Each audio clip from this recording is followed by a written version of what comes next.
ሰላም ጥዕና ብለይ ክቡራትን ክቡራንን ተመልከትና ነዚ ዕለት ዝተዳለው ዝርዝር ዜናታት ሒዝና ቀሪብና ኣለና ክትከታተሉን ዓደምና ሕዚ ድማ ናፍቲ አርእስታቱ ከሰጋግረኩም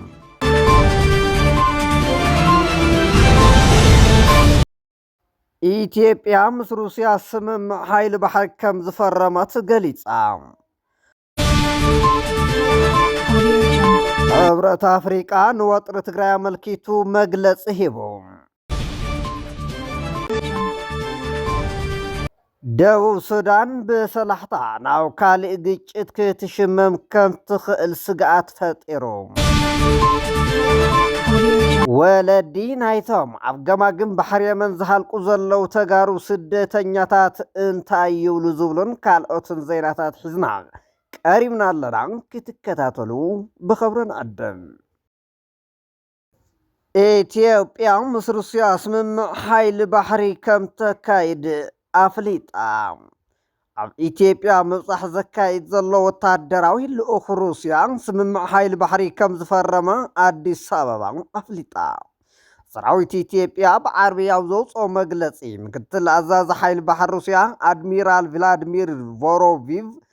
ኢትዮጵያዊ መዘናኡ ኮሞዶር ጀማል ቱፊሳ ተራኺቡ ከም ዝተዘራረበ ይጠቅስ ኣብቲ ዘካየድዎ ዝርርብ ንኃይሊ ባሕሪ ኢትዮጵያ ንምሕያልን ናይ መጻኢ ምትሕግጋዛት ዝድግፍ ኩነታት ንምጥጣሕን ስምምዕ ተፈራሪሞም ኢሉ እቲ ሩስያዊ ልኡኽ ኃይሊ ባሕሪ ናብ ቀንዲ ቤት ጽሕፈት እዚ ኣብ ቢሾፍቱ ዝርከብ ማእኸል ስልጠና ኃይሊ ባሕርን ኢትዮጵያ ከም ዝበጽሐ እውን እቲ ጸብጻብ ይጠቅስ እታ ኣፍ ደገ ባሕሪ ዘይብላ ኢትዮጵያ ኣብ 2018 ኃይሊ ባሕሪ ክትምስርት ምዃና ምግላጻ ኣብቲ ዞባ ስክፍታታት ፈጢሩ ምንዋሩ ይዝከር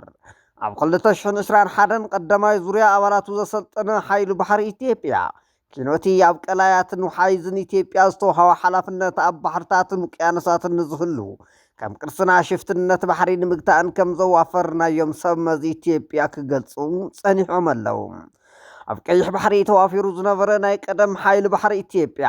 ኤርትራ ኣብ 1991 ሓርነታ ድሕሪ ምጉንጻፋ ከም ዘብቅዖም ይዝከር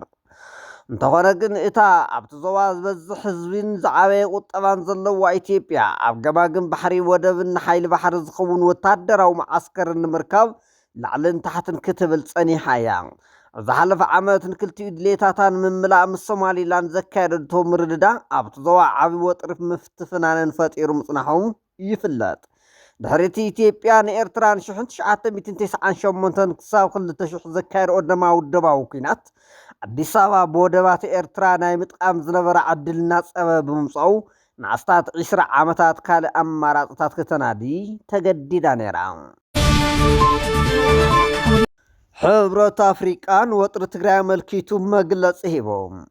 ኣብ ክልል ትግራይ ተፈጢሩ ዘሎ ፖለቲካውን ጸጥታውን ቅልውላው ከም ዘተሓሳሰቦ ሕብረት አፍሪካ ገሊጹ ምርግጋእን ሰላምን እቲ ክልል አገዳሲ ምዃኑ ዝገለጸ እቲ ዓርቢ ዘውፅኦ ጋዜጣዊ መግለጺ ነቲ ኩነታት ብቐረባ ይከታተሎ ከም ዘለውን ኣፍሊጡሎም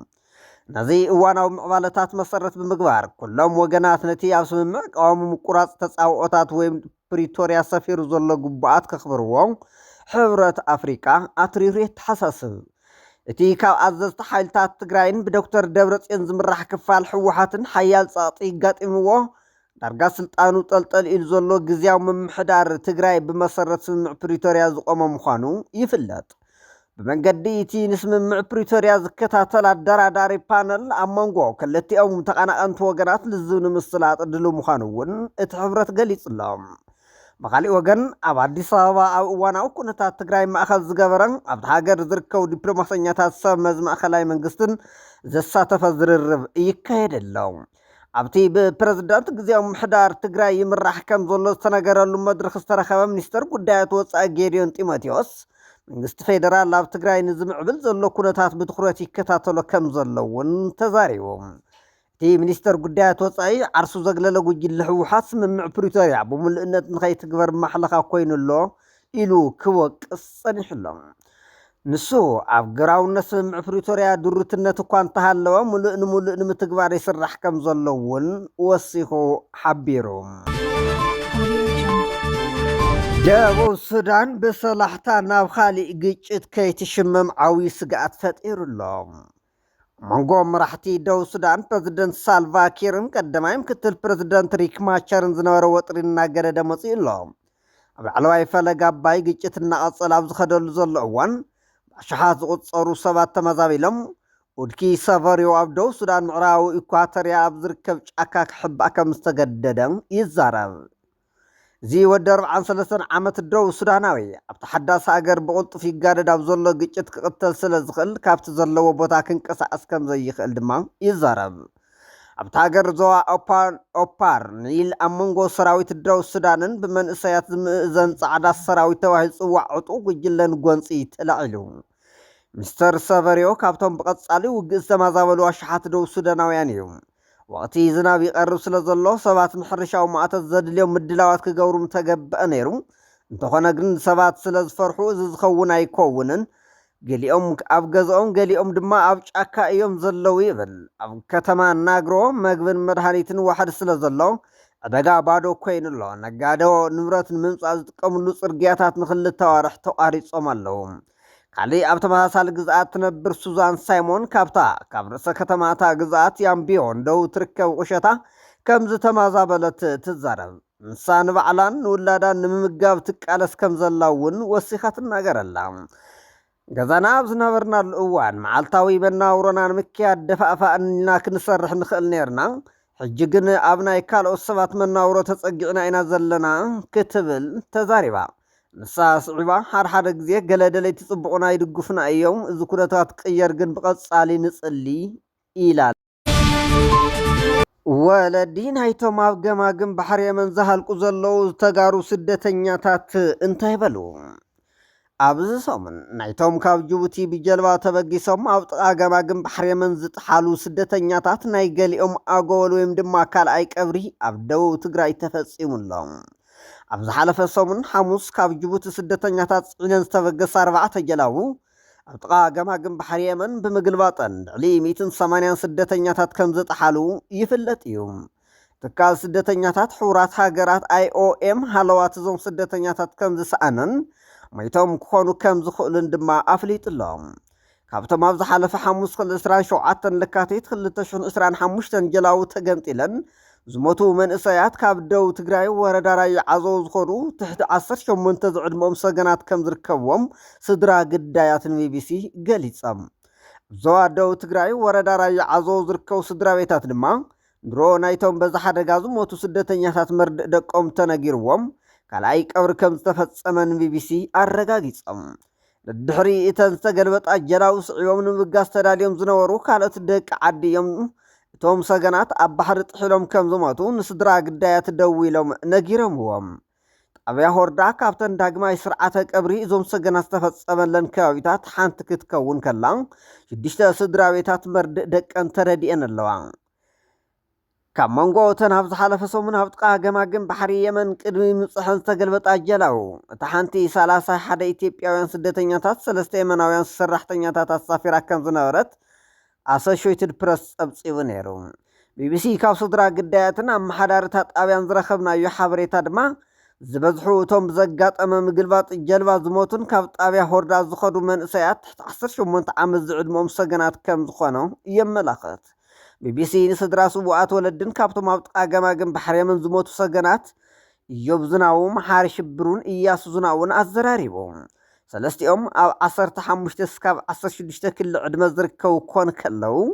ካብ ወረዳ ራያ ዓዘቦ ጣብያ ሆርዳ ብከባቢያውያን ኣሰጋገርቲ ተታሊሎም ነቲ ሓደገኛ ጉዕዞ ባሕሪ ኣቋሪፆም ናብ ስዑድ ዓረብ ንምእታው ወሲኖም ጉዕዞ ጀሚሮም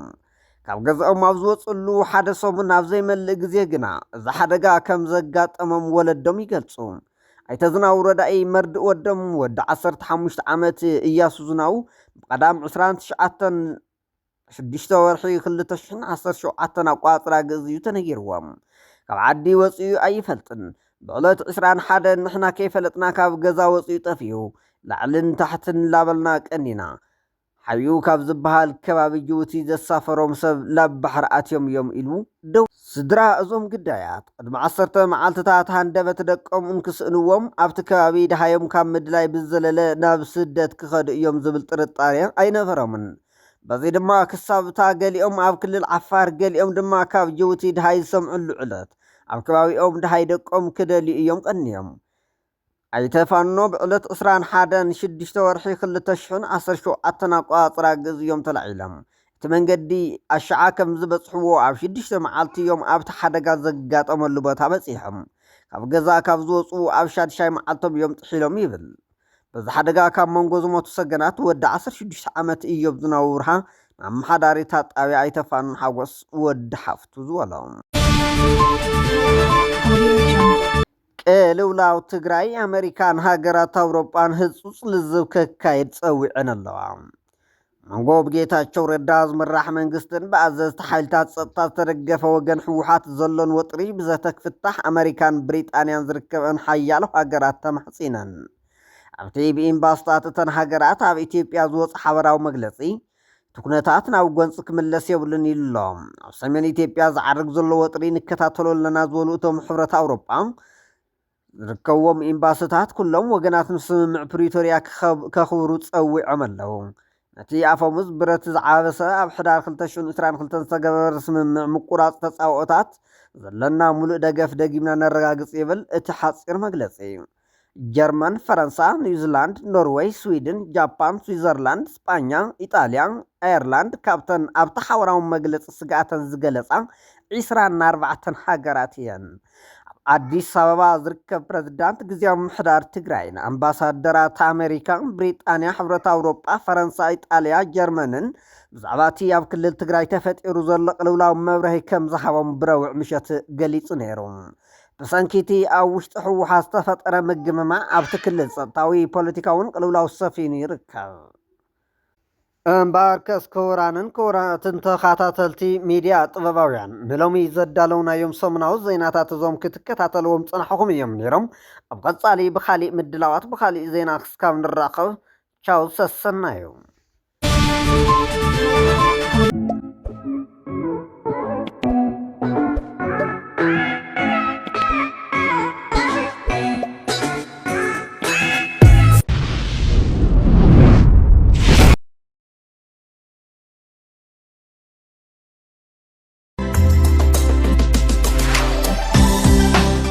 ዓለም ለኸ ትንሳኤ ጥበባውያን ዝምድላው ብፉሊ ኣብ ምድሪ ሓበሻ ዘለው ጥበባውያንን ስራሕቲ ጥበቦምን ትኹረት ገይሩ ዝዳሎ ተደፊኑ ዝፀንሐ ዓቕሚ ጥበብን ጠቢባንን